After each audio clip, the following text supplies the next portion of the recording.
ప్రతి క్షణం సమాజం కోసం మీ మిత్ర న్యూస్.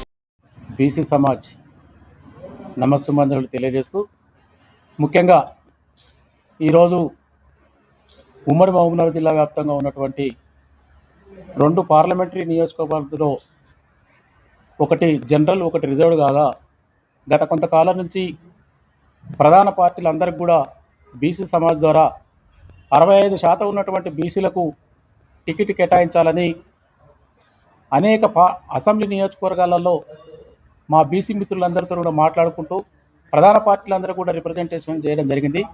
కానీ పార్టీలన్నీ కూడా అగ్రకుల ఆధిపత్యాల పోకడలతో నేడు ఏ ప్రధాన పార్టీ కూడా బీసీలకు టికెట్లు కేటాయించకపోవడం శోచనీయం. ఆ పాత్ర మీద ఇవాళ మేమందరం కూడా డిస్కస్ చేసినాం. ముఖ్యంగా ఉమ్మడి మహబూబ్నగర్ జిల్లాలో ఉన్నటువంటి మహబూబ్నగర్ పార్లమెంటరీ నియోజకవర్గ పరిధిలో మొదటి స్థానంలో ముదిరాజ్ సామాజిక వర్గం అత్యధికంగా ఉన్నా దాని తర్వాత ఉన్నటువంటి అనేక బీసీ సామాజిక వర్గాలకు ఏదో ఒక సామాజిక వర్గానికి టికెట్ వస్తుందన్న ఆశతోని మేము అందరం కూడా ఇంతకాలం పనిచేసినాం. అందరూ కూడా అప్పీల్ చేయడం జరిగింది. కానీ 65% ఉన్నటువంటి బీసీ సమాజాన్ని నిర్లక్ష్యం చేసి ఈనాడు కేవలం అన్ని పొలిటికల్ పార్టీలు కూడా రెడ్డి సామాజిక వర్గం వారు 3 నుంచి 4% లేని సామాజిక వర్గానికి గెలుపుగురాలన్న ఒక నెపంతో ఈనాడు వాళ్ళన్నీ కూడా ఆ రెడ్డి సామాజిక వర్గానికే ప్రాధాన్యత ఇవ్వడం వల్ల బీసీలు అందరం కూడా చాలా నిరుత్సాహంతో ఉన్నాం. పొలిటికల్ పార్టీల మీద మా ఇంటెన్షన్ ఒకటే, దయచేసి ఇప్పటికైనా పంతా మార్చుకోవాలి. చాలా మార్పులు జరుగుతున్నాయి కాబట్టి మహబూబ్నగర్ పార్లమెంటరీ నియోజకవర్గ పరిధిలో ప్రధాన పార్టీలు మరొకసారి ఆలోచన చేయాలని, చేయనట్టయితే నియోజకవర్గ పరిధిలో ఉన్నటువంటి బీసీ సంఘాలు బీసీ కుల సంఘాలు ప్రతినిధులతో అందరితో కూడా మేము మాట్లాడుతున్నాం.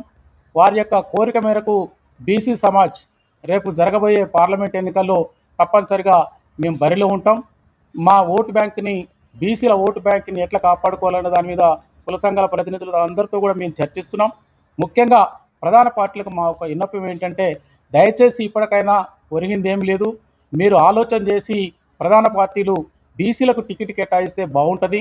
లేకపోతే 65% ఉన్నటువంటి బీసీ జనాభా తప్పనిసరిగా పార్లమెంటరీ పరిధిలో మహబూబ్నగర్ పార్లమెంటరీ పరిధిలో బరిలో బీసీ సమాజం ఉంటుందని మేమందరం కూడా ఏకతాటి మీదకి అన్ని కుల సంఘాలు కూడా రావడం జరిగింది.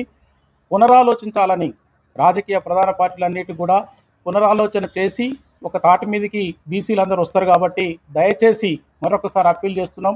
మరొకసారి ప్రధాన పార్టీలన్నిటి కూడా బీసీ సమాజ్ పార్టీ అప్పీల్ చేస్తుంది, ఒకసారి ఆలోచన చేయండి. 65% ఉన్న బీసీలని వంచన చేయకుండా బానిసలుగా చూడకుండా పాలనలో మాకు కూడా చట్టసభల్లో అవకాశం కల్పించాలని బీసీ సమాజ్ తరఫున మళ్ళీ ఒకసారి విజ్ఞప్తి చేస్తున్నాం. మా విజ్ఞప్తిని పరిశీలన చేసి ప్రధాన పార్టీలను కూడా అవకాశం బీసీలకు కల్పిస్తుందన్న ఆశాభావంతో బీసీ సమాజం ఉన్నది. ఒకవేళ బీసీలకు అవకాశం కల్పించకపోయినట్లయితే ఈ నియోజకవర్గ పరిధిలో ఉన్నటువంటి బీసీ సంఘాల ప్రతినిధులు అందరం కూడా ఏకతాటి మీదకున్నాం. పదే ఎందుకు చెప్తున్నామంటే, అందరూ కూడా ఎంతో ఆశావాహులు ఉన్నారు. మాకు కాకుండా బీసీ సమాజంలో ఉన్న అభ్యర్థులకు కాకుండా ఆయా పార్టీలో ఉన్న అభ్యర్థులకు మేము అప్పీల్ చేస్తున్నాం, వాళ్ళకే ఇవ్వని టికెట్లు. దయచేసి వాళ్ళు ముఖ్యంగా రెడ్డిలకు ఎందుకు ఇంత ప్రాధాన్యత ఇస్తున్నారో అర్థం కావట్లేదు. కానీ ఏ పార్టీలో ఏ పార్టీలు లేకున్నా కొత్తగా వచ్చిన వాళ్ళకు కూడా టికెట్లు ఇస్తూ ప్రధాన పార్టీలన్నీ కూడా రెడ్డి పక్షాన్ని అనేది కులపక్షం రెడ్డియిజం అనేది బాగా తీసుకుంటుంది. కాబట్టి మాకు కొంత బాధగా ఉన్నది. దాన్ని అర్థం చేసుకొని రాజకీయ పార్టీలన్నీ కూడా బీసీలకు అవకాశం కల్పించాలన్న నినాదంతో అలా సమావేశం నిర్వహించుకోవడం జరిగింది. అన్ని కుల సంఘాలు కూడా ఏకతాటి మీదకి ఉన్నాయి కాబట్టి భవిష్యత్తులో తప్పనిసరిగా బీసీ సమాజ్ మహబూబ్నగర్ పార్లమెంటరీ నియోజకవర్గ పరిధిలో బరిలో ఉంటుంది. కాబట్టి అన్ని పొలిటికల్ పార్టీలు పునరాలోచన చేయాలని బీసీ సమాజం కోరుకుంటుంది. Thank you.